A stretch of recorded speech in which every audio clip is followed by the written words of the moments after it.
Ladies and gentlemen, welcome to another RTS Fundamentals video.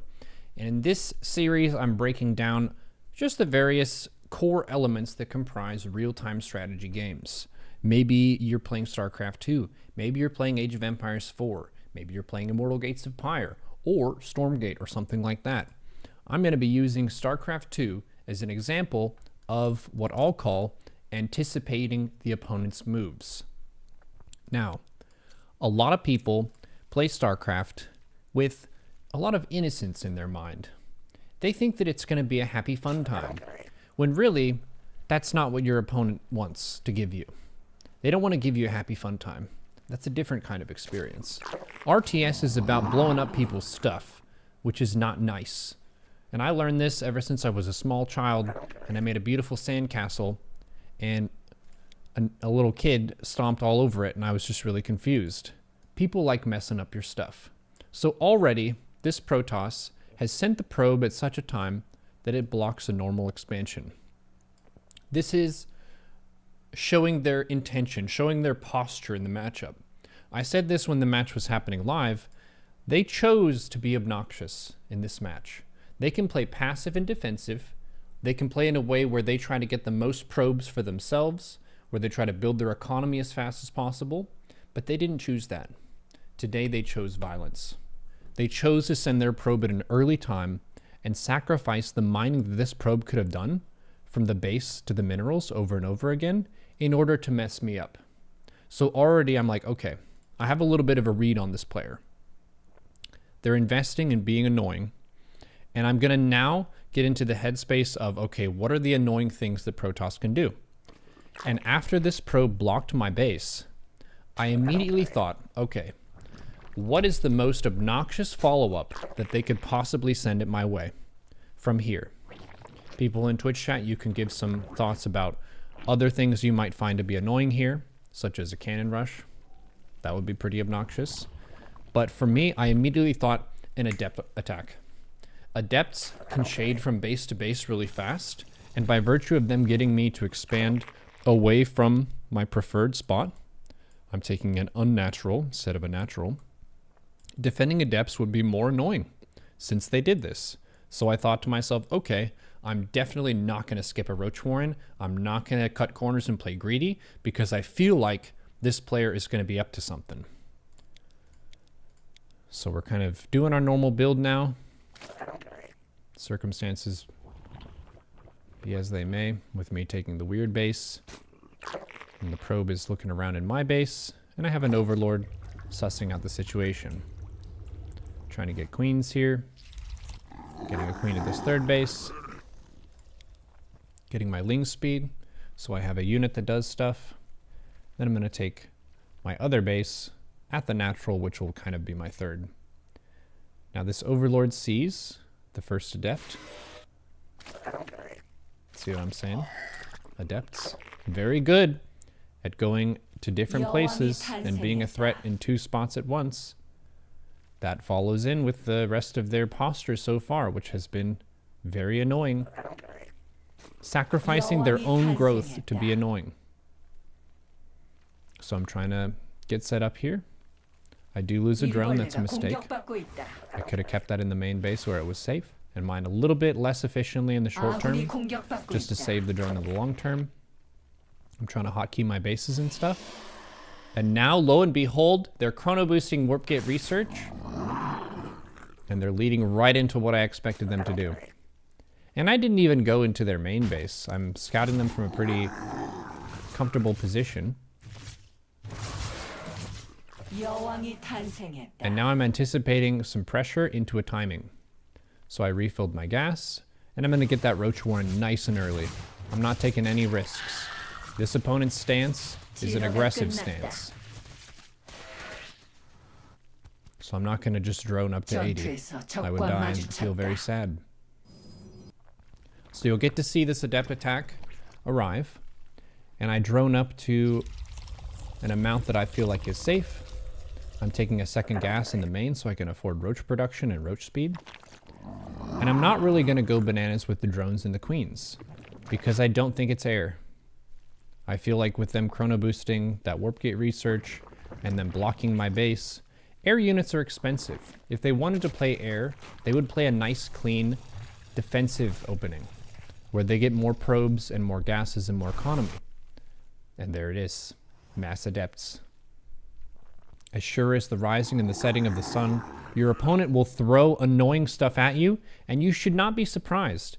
And what I've noticed with people is, and this is an issue from early Wings of Liberty. If anyone here has heard the name Greg Idra Fields, he was someone who is a very iconic kind of anti-hero of the StarCraft scene. He was a really, really good macro Zerg in his time. Really good. He could take bases, he could tech up, but he wanted his opponent to play good, clean games. He wanted his opponent to play honest. He wanted them to play with strategies that worked every time. But that's not how human players approach the game. Maybe some of them do, but that's a minority. I would call this minority grouchy macro players or stubborn macro players, which I would count myself kind of in that category. I'll play macro games over and over again. I like the consistency of how they work. But a lot of people in your matchmaking games are going to keep throwing wrenches into your equation the whole time, and they're going to gamble and take some risks. Accept that. Accept that your opponent is not going to choose to play clean macro games every time. And if they start off the match with this aggressive posture, you should go to your thinking cabinet up here and think about, all right, what are the strats that I feel like are the most dangerous to me? The stuff that I die to the most would be adept timings, and then adept into DT has killed me a lot. So once I see these adepts, I don't assume that it's going to be adepts the whole game, but it could be. I assume that they're going to throw another wrench into the equation here. So I have 40 drones, they have 40 drones. They're putting me into an uncomfortable spot, forcing me to micro my workers, which I don't really want to do, but I have to do right now. I'm sending the workers over to a different base. I'm losing mining time. They're making a very chaotic game happen, and that's valid. It might not be the most enjoyable for you, but it's absolutely an option available to my opponent.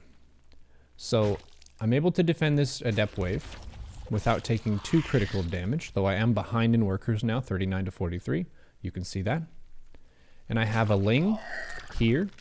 This is important. A Ling at their third base location 1, and an Overlord at this other base location here. So I know that they don't have at least a normally placed third.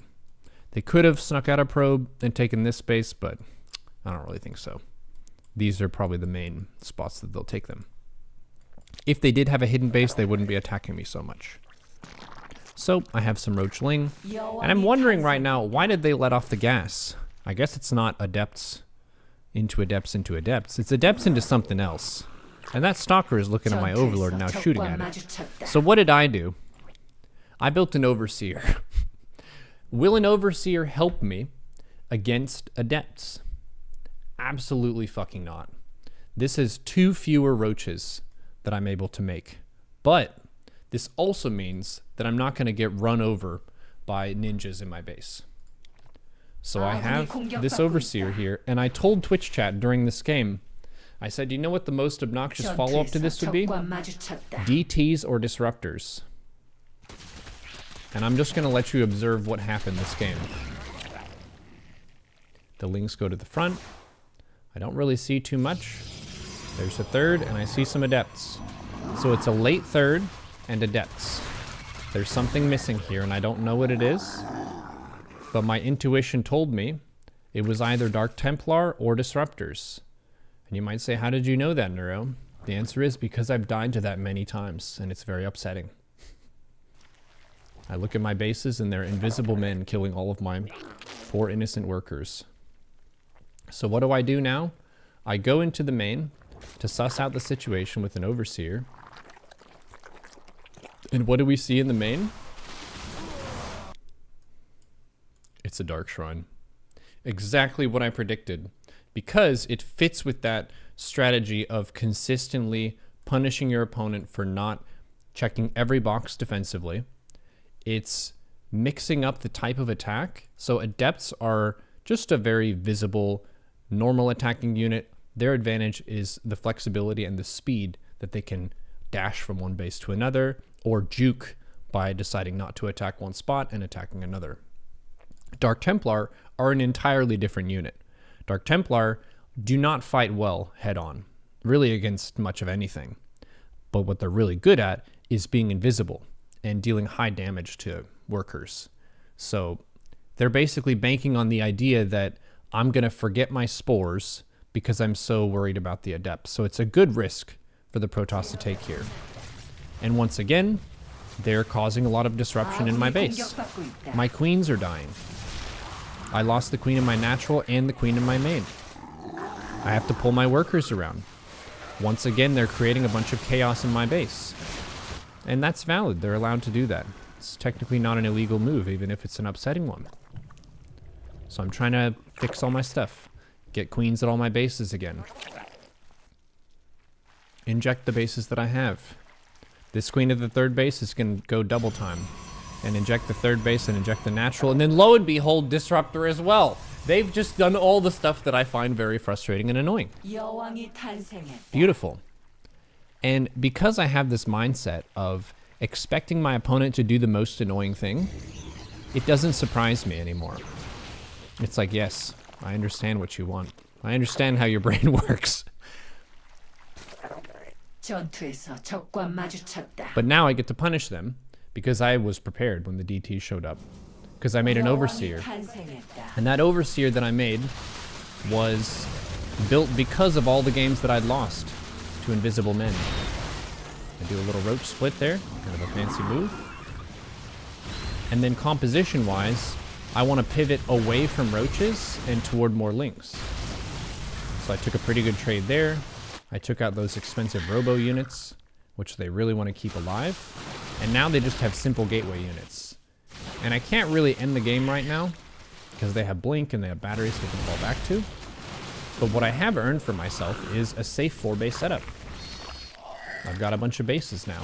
I know what tech they have. I'm able to give them some chaos on their side of the map. And they're defending with DTs now. And I'm going to fall back because they sniped my Overseer. That was with my army. And I'm going to go for melee attack and ranged attack. Just to keep getting upgrades, improving my units, spreading creep, getting a macro hatch so I can spend my money better. And because I was able to anticipate the adept play, I made enough roach ling. Because I was able to anticipate the DT, I was able to just make an Overseer, just to cover that as a potential situation. And then confirm it with an Overseer scout. And then now the game is basically in my hands. I have more bases than my opponent, more workers. I have 2 upgrades going at the same time. And yeah, my infrastructure is looking pretty clean now. Yeah, I'm a lower worker count than I would be in a more defensive macro game. But I have tools that I can work with. And I have a backstab group of lings on the other side of the map. So I'm going to keep these lings as a threat on their side of the map. I try to run in their base there, but they're in position. So I'm just going to let them have their base for now. But I can now start to attack them on 2 sides. My main army is going to go to the left. You can see it on the mini-map there. And then my ling backstab group is going to stay on the right side. Injecting all my bases, trying to drone up here. Very low drone count game for me. We've taken quite a bit of damage. Let's see the... Yep, they killed 15 workers. I've killed 6. These lings are applying some pressure. And then I sent the other lings in at the same time. Basically, these lings are mainly meant to distract. And these lings are really meant to deal damage. So this is... My reply to their choice for a chaotic game is, sure, you want a chaotic game? Here, have lings in your bases. And now they're basically dead. They'll go for one more push across the center of the map. And we get a nice satisfying 360 surround that I set up using the mini-map. So they're just going to try to run it down mid with the disruptors for one last desperation push. But as you can see here, there's just way too much Zerg. Over 100 lings. And disruptors can't really do too much about it. So think about when you're in these situations where maybe you haven't fully scouted. Try to ask yourself, all right, what's the next most obnoxious thing my opponent could do. And then prepare for that, check that box off, and then you won't have to worry about it as much. Thank you. And this has been one of the RTS Fundamentals, Anticipation.